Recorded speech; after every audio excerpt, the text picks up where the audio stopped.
एक Indian nurse Nimisha प्रिया Yemen की jail में अपनी आखिरी सांसें गिन रही हैं और फांसी की तारीख फिक्स है 16 जुलाई। जो काम एक पासपोर्ट के लिए शुरू हुआ वो आज जिंदगी और मौत के बीच लटक रहा है। तो आज हम आपको बताएंगे निमिषा प्रिया की पूरी कहानी, क्या हुआ, कैसे हुआ और क्या इंडिया कुछ कर भी पा रहा है या नहीं। निमिषा प्रिया केरल के पलक्कड़ से बिलोंग करती हैं। 2008 में यमन गई थी एक नर्स के रूप में। 2015 में उन्होंने वहां एक यमनी आदमी तलाल अब्दो मेहदी के साथ मिलकर सना में एक प्राइवेट क्लिनिक खोला। यमन के कानून के हिसाब से एक फॉरेनर को लोकल सिटीजन के साथ ही बिजनेस करना पड़ता है, लेकिन बाद में सब कुछ बदल गया। निमिषा के मुताबिक तलाल ने उनका पासपोर्ट छीन लिया, उन्हें मेंटल और फिजिकल टॉर्चर दिया और झूठी शादी का दावा भी किया। 2017 में निमिषा ने तलाल को बेहोशी का इंजेक्शन दिया सिर्फ पासपोर्ट लेने के लिए, लेकिन ओवरडोज हो गया और तलाल की मौत हो गई। निमिषा ने अपने एक नर्स फ्रेंड के साथ मिलकर तलाल की डेड बॉडी को पीसेज में काटा और एक वाटर टैंक में डाल दिया। केस सामने आया, निमिषा अरेस्ट हुई और कोर्ट में उन्होंने मर्डर एडमिट भी कर लिया। यमन की कोर्ट ने उन्हें डेथ सेंटेंस दे दिया।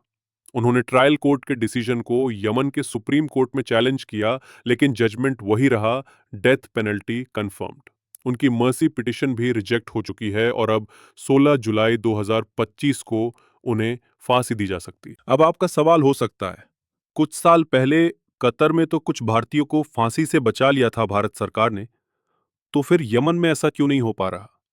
देखिए, ये इतना आसान नहीं है।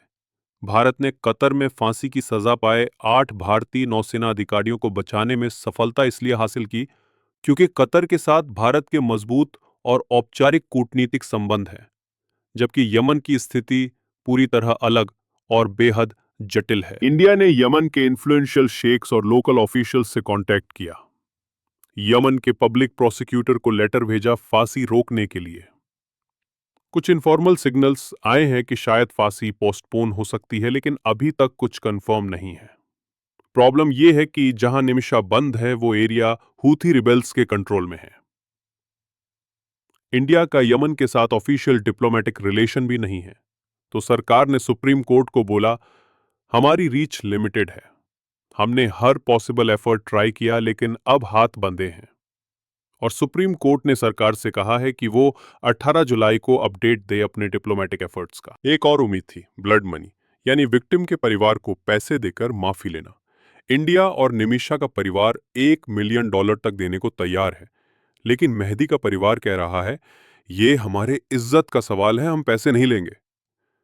तो अब ब्लड मनी का ऑप्शन भी लगभग खत्म है।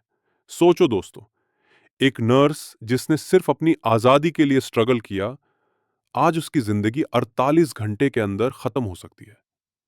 हाँ, उसने गलती की, लेकिन क्या उसका मोटिव रिवेंज था या survival? Supreme court, Indian government और सभी लोग, सबकी नजर इस केस पर है। कमेंट में जरूर लिखिए, क्या निमिषा को माफी मिलनी चाहिए? क्या इंडिया को और एग्रेसिव होना चाहिए? अगर आप चाहते हो कि निमिषा की स्टोरी ज्यादा लोगों तक जाए, तो वीडियो को लाइक, शेयर और कमेंट जरूर करें और हिंदी समाचार एक्सप्रेस चैनल को सब्सक्राइब करें।